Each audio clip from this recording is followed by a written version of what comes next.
What's up, people? Good evening. I'm your host, Mark Fabric. Welcome to another edition of Late Nights with Mark. It's been a while since we last talked. Hope everything's good. It's the year 2015. Things are crazy. No, not really. It's 2015. Things are still going, but, everything's been pretty cool. I've been having a lot of fun so far in 2015. We're going to build on 2014 and all the positive experiences we had, and, I think 2015 is going to be a big year for me and everybody involved. So cheers to 2015. Got a little Sierra Nevada Ruthless Rye IPA right here.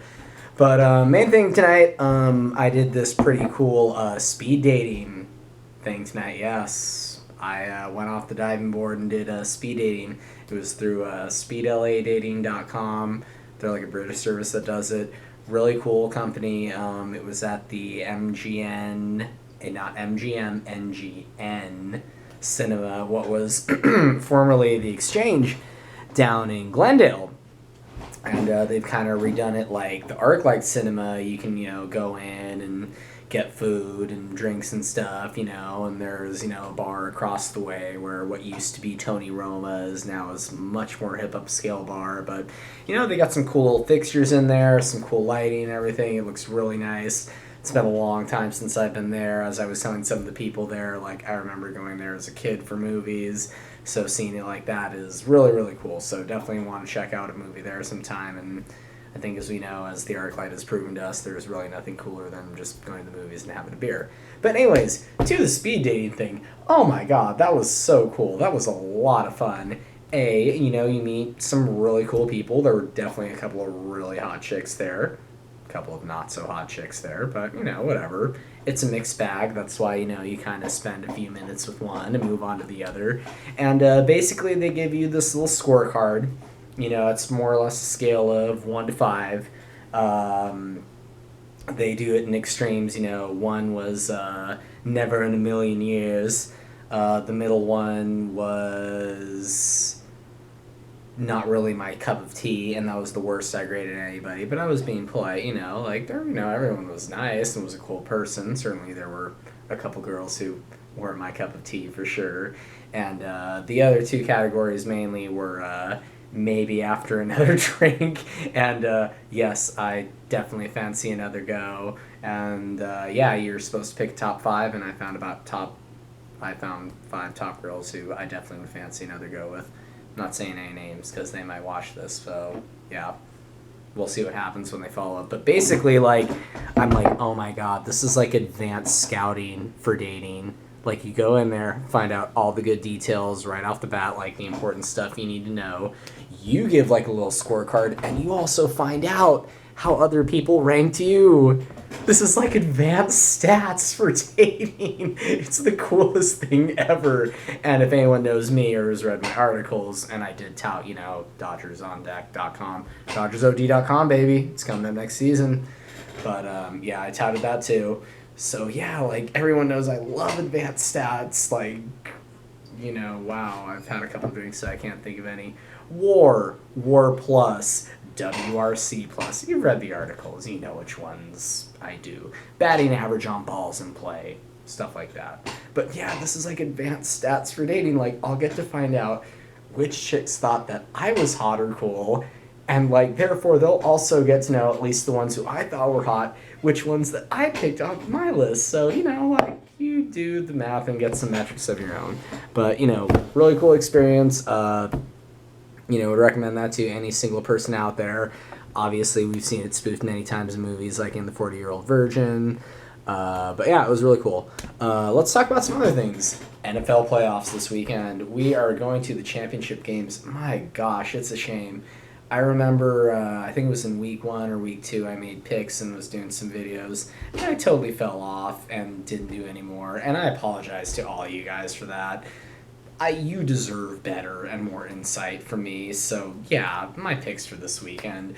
We have the NFC Championship game. It's the Seattle Seahawks versus the Green Bay Packers.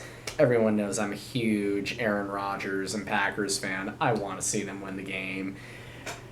But sadly, I just don't think it's going to happen. Seattle's defense is just too devastating and too swarming and just so lethal in everything they do. And Aaron's calf is still messed up, and he's not 100%. And even though he was just destroying lives with his throws on one foot in the game against Dallas last week, it's just going to be really tough for them to go in and win in Seattle against the defending champs. So I would pick the Packers on the spread because I think the spread is Seahawks by 7.5, and I think the Packers will cover that, and it'll be a closer game than that.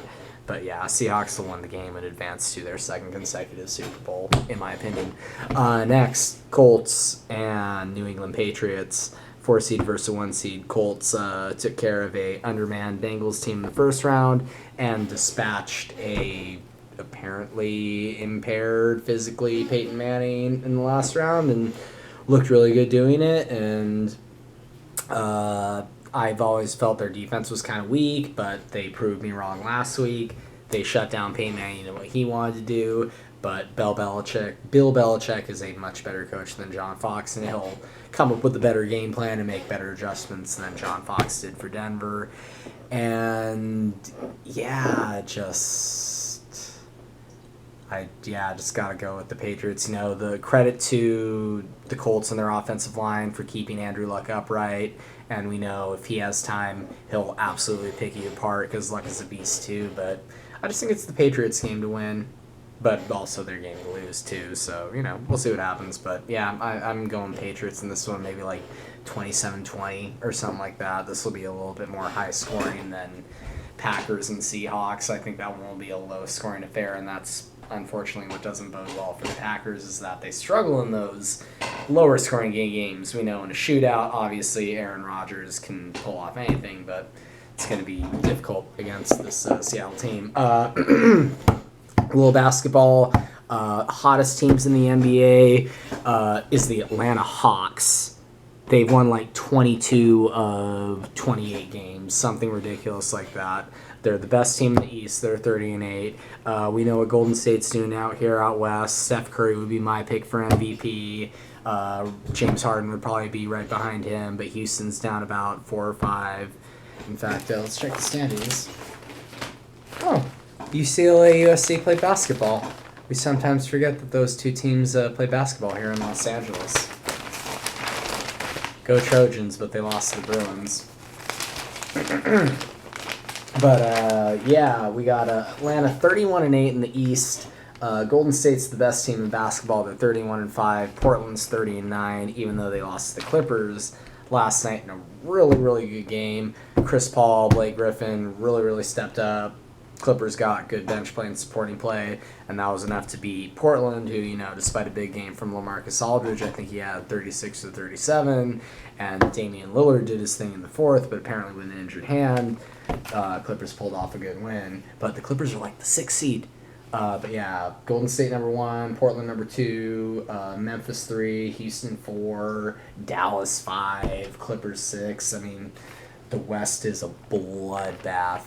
And over in the East, I forgot about the other hottest team. They haven't cracked a playoff spot, but they will because the East is pretty easy to get in. Detroit! The Detroit Pistons since waiving Josh Smith. What is going on here? Brandon Knight has been playing like a beast. Andre Drummond is doing his thing, getting massive double-doubles with almost 20 rebounds. And Stan Van Gundy is the man. If you saw him mic'd up the other night when they beat the San Antonio Spurs, form a fucking wall. You have to love that. So anyways, I'm almost out of time. That was, my spiel on speed dating and some football and sports news. I'll probably go through like Oscar nominations or Grammy nominations or something like that next week. Who knows? But I want to bring to you more Late Nights with Mark here in 2015, and I really hope you all enjoy this, and let's make this a great year, okay? Peace.